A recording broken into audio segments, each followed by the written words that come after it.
ചെമ്പനീർ പൂവിന്റെ ഇനി വരാൻ പോകുന്ന ഒരു അടിപൊളി സൂപ്പർ അപ്കമിങ് എപ്പിസോഡ് റിവ്യൂ ആണ് പറയുന്നത്. അങ്ങനെ യാദൃശ്ചികമായിട്ടാണെങ്കിലും ചന്ദ്രമതിക്ക് ഇനി നാലാമത്തെ ഒരു മരുമകൾ കൂടി വരികയാണ്. ശ്രുതി ചെയ്തിരിക്കുന്ന വലിയൊരു തെറ്റിന്റെ പേരിലായിരിക്കും ആ ഒരു പെൺകുട്ടി ആ വീട്ടിലേക്ക് കയറി വരുന്നത്. ശ്രുതിയുടെ കടയിലാണെങ്കിൽ ഇപ്പൊ നല്ല രീതിയിൽ തന്നെ പ്രോഫിറ്റ് ഉണ്ട്, നല്ല രീതിയിൽ തന്നെ സെയിലൊക്കെ നടക്കുന്നുണ്ട് എന്നൊക്കെ ചിന്തിച്ചു കൊണ്ട് തന്നെ ശ്രുതി പോലും അറിയാതെ ശ്രുതി മാത്രം ശ്രുതിയുടെ കടയിൽ നിന്ന് 3 ലക്ഷം രൂപ കട്ടെടുക്കുന്നുണ്ട്.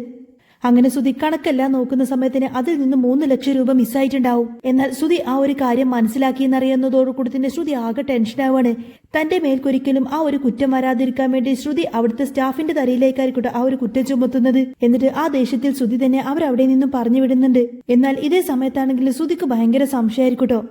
തന്റെ പണം ഒരിക്കൽ നഷ്ടമായതാണ്, ഇനി ഏതായാലും അങ്ങനെ പണം നഷ്ടപ്പെടാനൊന്നും ശ്രുതി അനുവദിക്കുന്നില്ല.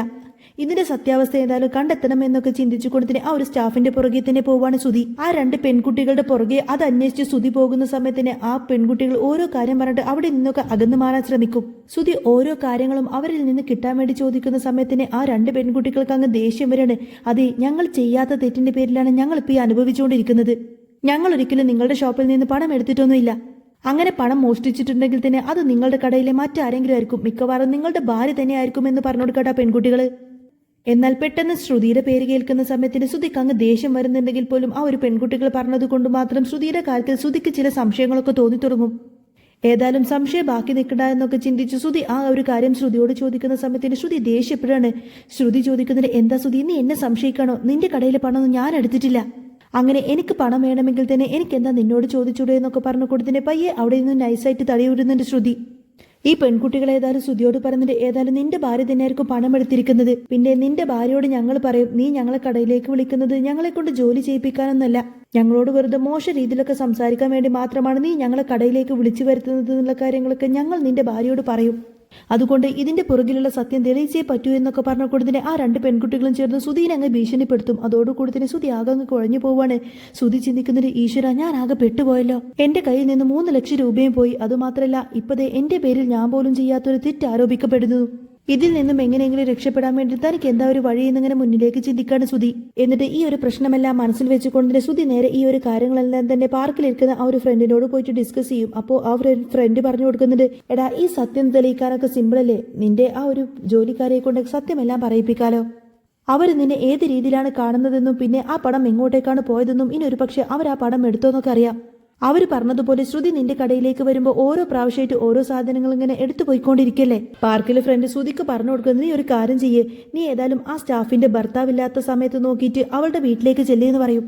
അങ്ങനെ ശ്രുതി ഒളിച്ചും പാത്തും കൊണ്ട് തന്നെ ആ ഒരു സ്റ്റാഫിന്റെ വീട്ടിലേക്ക് ചെല്ലുകയാണ് ഭർത്താവില്ലാത്ത സമയത്ത്. ആ പെൺകുട്ടിക്ക് ഒരു ചീത്തപ്പേരുണ്ടാക്കി കൊടുത്തു കഴിഞ്ഞാൽ പിന്നെ സത്യമെല്ലാം തെളിയിക്കുമെന്നായിരിക്കട്ടെ പാർക്കിലെ ഫ്രണ്ട് ശ്രുതിയോട് പറഞ്ഞു കൊടുത്തിരിക്കുന്നത്. ശ്രുതി ഏതായാലും എങ്ങനെയെങ്കിലും ആ ഒരു 3 ലക്ഷം രൂപ തിരികെ കിട്ടണമെന്നൊരൊറ്റ ചിന്തയായിരിക്കും. ഏതായാലും കയ്യിൽ മുല്ലപ്പൂവൊക്കെ കെട്ടിക്കൊണ്ട് തന്നെ വേറൊരു രീതിയിലായിരിക്കും ശ്രുതി അങ്ങോട്ടേക്ക് കയറി ചെന്നിരിക്കുന്നത്. എന്നാൽ ആ ഒരു പെൺകുട്ടി ശ്രുതിയെ കണ്ടതോടുകൂടി തന്നെ അങ്ങ് ബഹളം വെക്കും. എന്നിട്ട് നാട്ടുകാരെയൊക്കെ ഇങ്ങനെ പിടിച്ചു കൂട്ടുമെന്ന് മാത്രമല്ല, എടാ വൃത്തി കെട്ടവനെ, നിനക്കൊരു ഭാര്യ ഉണ്ടായിട്ട് നീ വേറെ ഭാര്യമാരെ തേടിക്കൊണ്ട് വീട്ടിലേക്ക് വന്നിരിക്കുകയാണോ എന്നൊക്കെ ചോദിച്ചുകൊണ്ട് തന്നെ നാട്ടുകാരെല്ലാവരും ചേർന്നുകൊണ്ട് തന്നെ ശ്രുതിയെ വല്ലാതെ അങ്ങനെ കൈകാര്യം ചെയ്യുന്നുണ്ട്. അങ്ങനെ നാട്ടുകാരെല്ലാം കൈകാര്യം ചെയ്തത് കൊണ്ട് തന്നെ ശ്രുതിയുടെ ദേഹമാകെ മുറിവായിരിക്കുകയാണ്. അങ്ങനെ ദേഹമാകെ മുറിവായത് കൊണ്ട് തന്നെ ശ്രുതിക്ക് ആകെ വല്ലാതാവാണ്. താൻ ഈ ഒരു അവസ്ഥയിൽ ഒരിക്കലും ഇനി വീട്ടിലേക്ക് കയറി ചെല്ലാൻ പറ്റില്ല, ഇനിയിപ്പോൾ എന്ത് ചെയ്യുമെന്നൊക്കെ ചിന്തിക്കുന്ന സമയത്തായിരിക്കട്ടോ ശ്രുതിക്ക് ഒരു ഐഡിയ വരുന്നത്. ശ്രുതി നേരെ വീട്ടിലേക്ക് കയറി ചെല്ലുന്ന സമയത്തിന് ശ്രുതിയുടെ ഈ ഒരു അവസ്ഥ കണ്ട് ചന്ദ്രമതി ചോദിക്കുന്നത്, എന്താ മോനെ നിനക്ക് പറ്റിയത് എന്ന് ചോദിക്കും. ആ സമയത്തിന് ശ്രുതി പറഞ്ഞിട്ട്, അമ്മേ, ഞാൻ വരുന്ന വഴിക്ക് ഒരു സംഭവം കണ്ടു. ഒരാൾ ഒരു പെൺകുട്ടിയെ പീഡിപ്പിക്കാൻ വേണ്ടി അവളുടെ വീട്ടിലേക്ക് കയറി ചെല്ലുന്നതും കണ്ടുകൊണ്ട് തന്നെ ഞാൻ ആ പെൺകുട്ടിയെ രക്ഷിക്കാൻ വേണ്ടിയിട്ട് ആ വീട്ടിലേക്ക് ചെന്നു. അങ്ങനെ അവന്റെ കയ്യിൽ നിന്നും എനിക്ക് പൊതിരെ അടി കിട്ടി. എന്തായാലും എനിക്ക് ആ പെൺകുട്ടിയെ രക്ഷിക്കാൻ പറ്റിയമ്മേ എന്നൊക്കെ പറയും. അന്നേരം ചന്ദ്രമതിക്ക് ഭയങ്കര സന്തോഷമാവാണ്. ഹാവു, എന്റെ മകൻ ഏതായാലും ഒരു പെൺകുട്ടിയുടെ ജീവിതം രക്ഷിച്ചല്ലോ എന്നൊക്കെ പറഞ്ഞ് ചന്ദ്രൻ അങ്ങനെ സന്തോഷം നിൽക്കുന്ന സമയത്തിന് രവീന്ദ്രൻ അത് വിശ്വസിക്കുന്നില്ല. രവീന്ദ്രൻ പറഞ്ഞത്, ഞാൻ ഏതായാലും ഇതൊന്നും കേട്ടിട്ട് ഒട്ടും വിശ്വസിക്കില്ല ചന്ദ്രേ. നിന്റെ മകന്റെ അവസ്ഥ കണ്ട അവൻ എന്തോ കുരുത്തക്കേട് ചെന്ന് പെട്ടിട്ടുണ്ട്. രവീന്ദ്രന്റെ വാക്ക് കേൾക്കുന്ന സമയത്തിന് ശ്രുതിക്ക് വല്ലാതങ്ങ് ദേഷ്യം വരികയാണ്. കാരണം എപ്പോൾ നോക്കിയാലും തന്റെ അച്ഛൻ തന്നെ എപ്പോഴും പരിഹസിച്ചുകൊണ്ടേയിരിക്കുകയാണല്ലോ. ശ്രുതി പറഞ്ഞിട്ട്, അമ്മേ, സത്യമായിട്ടും ഇതാണ് ഉണ്ടായതെന്ന് ഇങ്ങനെ പറഞ്ഞുകൊണ്ടിരിക്കുന്ന സമയത്തായിരിക്കട്ടോ ഇവരുടെ സംസാരം കേട്ടുകൊണ്ട് തന്നെ സച്ചി അങ്ങോട്ടേക്ക് കയറി വരുന്നത്. സച്ചി വന്ന് പറഞ്ഞിട്ട്, അതേടാ, ഈ കഥ യാഥാർത്ഥ്യം തന്നെയാണെന്ന് പറയുന്ന സമയത്തിന് രവീന്ദ്രൻ ചോദിക്കുന്നുണ്ട്, എന്താടാ സച്ചി നീ പറയുന്നത് എന്ന് ചോദിക്കും. അപ്പോൾ സച്ചി പറഞ്ഞിട്ട്, അതേ അച്ഛാ, ഇവനൊരു പെൺകുട്ടിയുടെ ജീവിതം രക്ഷിച്ച് തന്നെയാണ് ഇങ്ങോട്ടേക്ക് കയറി വന്നിരിക്കുന്നത്. ഇവരിങ്ങനെയൊക്കെ സംസാരിക്കുന്നുണ്ടെങ്കിൽ പോലും ശ്രുതിയുടെ ഈ ഒരു പെരുമാറ്റം ഒട്ടും തന്നെ ശ്രുതി വിശ്വസിക്കുന്നില്ല. ശ്രുതി അതിനെപ്പറ്റി ചോദിക്കുന്ന സമയത്തിന് ശ്രുതി എല്ലാ കാര്യങ്ങളും തുറന്നു പറഞ്ഞു കൊടുക്കുന്നുണ്ട്. ഇങ്ങനെ പാർക്കിലെ ഫ്രണ്ട് പറഞ്ഞതാണ് ഈ ഒരു കാര്യമെന്നും അങ്ങനെ ഞാൻ ആ പെൺകുട്ടിയുടെ വീട്ടിലേക്ക് കയറി ചെന്നു എന്ന് മാത്രമല്ല നാട്ടുകാരെല്ലാവരും ചേർന്നിട്ട് എന്നെ കൈകാര്യം ചെയ്തത്, അതുകൊണ്ട് അതെനിക്ക് തിരിച്ചടിയായി എന്നുള്ള കാര്യങ്ങളൊക്കെ ശ്രുതിയോട് പറഞ്ഞു കൊടുക്കാണ് സുധി. എന്നാൽ ഇതൊക്കെ കേൾക്കുന്ന സമയത്തിന് ശ്രുതിക്ക് ഭയങ്കര പേടിയാവുന്നുണ്ടെന്ന് മാത്രമല്ല അതിനൊപ്പം തന്നെ ദേഷ്യം വരും. എന്നിട്ട് ശ്രുതിയോട് പറയുന്നുണ്ട്, ഇനി ശ്രുതി നിനക്ക് ഏതായാലും ആ പാർക്കിലെ ഫ്രണ്ടുമായിട്ടൊന്നും കൂട്ടുവേണ്ട, അവന്റെ ഒരു ഐഡിയ നിങ്ങൾ ഇനി തേടി നടക്കണ്ട. നിങ്ങൾ ചെയ്യാത്ത തെറ്റിനല്ലേ ഒരു പെൺകുട്ടിനെ കീഴ്പ്പെടുത്താൻ ശ്രമിച്ചു എന്നതിന്റെ പേരിൽ എല്ലാവരും ചേർന്നിട്ട് നിങ്ങളെ തല്ലിച്ചതച്ചത്, അതുകൊണ്ട് അവനുമായിട്ട് ഇനി കൂട്ടുകെട്ട് വേണ്ട. അങ്ങനെ സച്ചി ഒരു ദിവസം ഇങ്ങനെ യാത്ര പോയിക്കൊണ്ടിരിക്കുന്ന സമയത്തിന് സുധിയുടെ ആ ഒരു ഫ്രണ്ടിനെ കാണട്ടോ, പാർക്കിലുള്ള ആ ഒരു ഫ്രണ്ടിനെ കാണാണ്. ഫ്രണ്ട് ചോദിക്കുന്നുണ്ട്, എന്താടാ സുധി ഇപ്പൊ കുറെ ദിവസമായിട്ട് കാണുന്നില്ലല്ലോ എന്ന് ചോദിക്കുന്ന സമയത്തിന് സച്ചി പറഞ്ഞിട്ട്, ആ അവനിപ്പോ 2-3 ദിവസം മുന്നേ ഏതോ ഒരു പെൺകുട്ടിയുടെ ജീവൻ രക്ഷിച്ചു എന്നൊക്കെ പറഞ്ഞിട്ട് വീട്ടിലേക്ക് കയറി വന്നിരുന്നല്ലോ. എന്നിട്ട് ചോദിക്കുന്നുണ്ട്, എന്താ നിങ്ങൾ തമ്മിൽ കാണാറില്ലേ, ഈ സംഭവങ്ങളൊന്നും തന്നെ സുധി നിന്നോട് പറഞ്ഞില്ലേ എന്ന് ചോദിക്കും ഫ്രണ്ടിനോട്. അന്നേരം ആ ഒരു ഫ്രണ്ട് സത്യാവസ്ഥ സച്ചിയോട് പറഞ്ഞു കൊടുക്കാണ്. ശരിക്കും അങ്ങനെയല്ല ഉണ്ടായത്, സുധിയാണ് ആ വീട്ടിലേക്ക് കയറി ചെന്നത്. അതോടുകൂടി തന്നെ നാട്ടുകാരെല്ലാവരും ചേർന്നിട്ട് സുധി അങ്ങ് പെരുമാറായിരുന്നു എന്നുള്ള സത്യമെല്ലാം തന്നെ സച്ചിയോട് അങ്ങ് പറഞ്ഞു കൊടുക്കും. എന്നാൽ അത് കേട്ടതോടുകൂടി തന്നെ സച്ചിക്ക് ഭയങ്കര അങ്ങ് ദേഷ്യം വരികയാണെന്ന് മാത്രമല്ല സച്ചി പറഞ്ഞിട്ട് ഇതങ്ങനെ വിട്ടുകൊടുക്കാനൊന്നും പറ്റില്ല, അതുകൊണ്ട് എനിക്ക് ഏതായാലും ആ ഒരു പെൺകുട്ടിയുടെ വീട്ടിലേക്ക് പോകണം.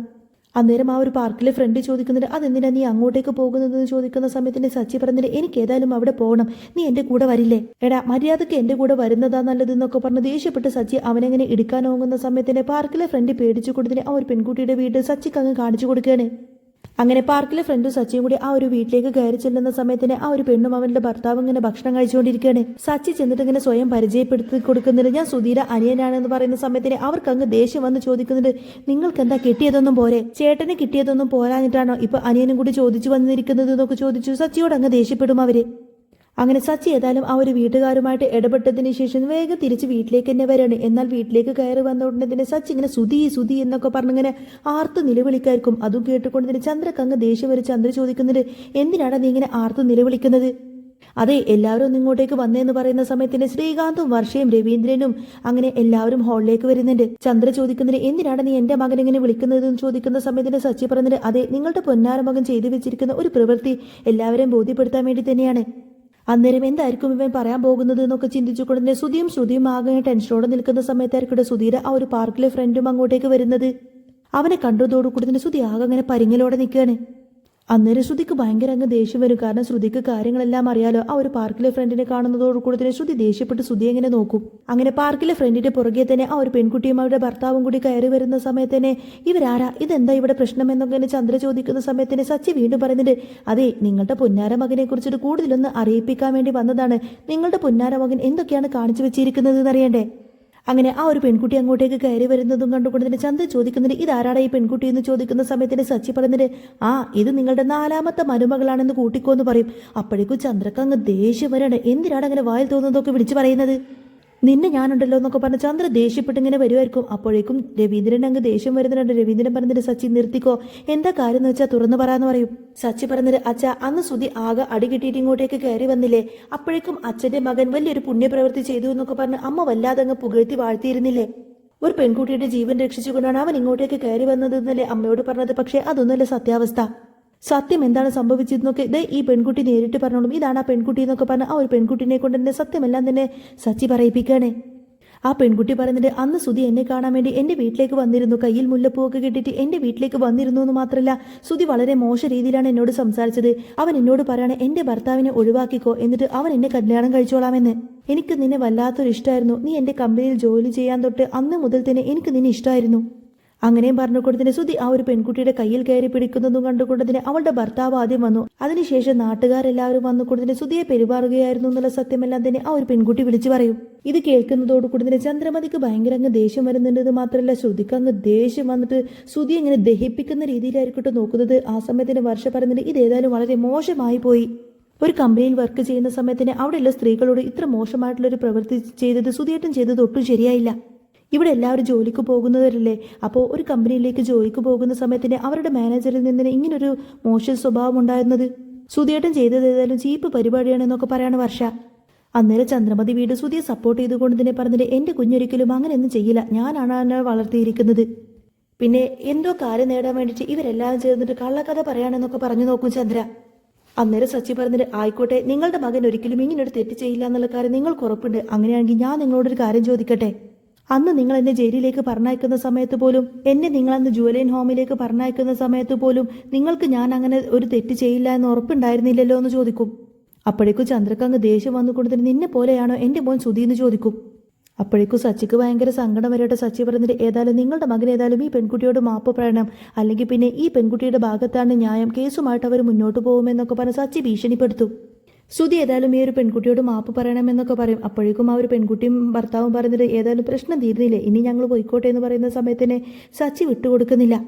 നിങ്ങൾ എൻ്റെ കൂടെ വരണമെന്നൊക്കെ പറഞ്ഞ് സച്ചി ഭീഷണിപ്പെടുത്തിക്കൊണ്ടായിരിക്കും അവരെ വീട്ടിലേക്ക് കയറ്റിക്കൊണ്ടുവന്നിരിക്കുന്നത്. തെറ്റ് ചെയ്ത സ്ഥിതിക്ക് സുധി ഏതായാലും ഇവളോട് മാപ്പ് പറയണമെന്ന് സച്ചി പറയുന്ന സമയത്തിന് ചന്ദ്രമതി അതിനെ സമ്മതിക്കുന്നില്ല കേട്ടോ. ചന്ദ്രമതി വീണ്ടും സുധി എങ്ങനെ സപ്പോർട്ട് ചെയ്ത് സംസാരിക്കാണ്, എൻ്റെ മകൻ അങ്ങനെ തെരുവ് നായ്ക്കളോടൊന്നും മാപ്പ് പറയില്ല എന്നൊക്കെ പറഞ്ഞ് നിൽക്കുമായിരിക്കും ചന്ദ്ര.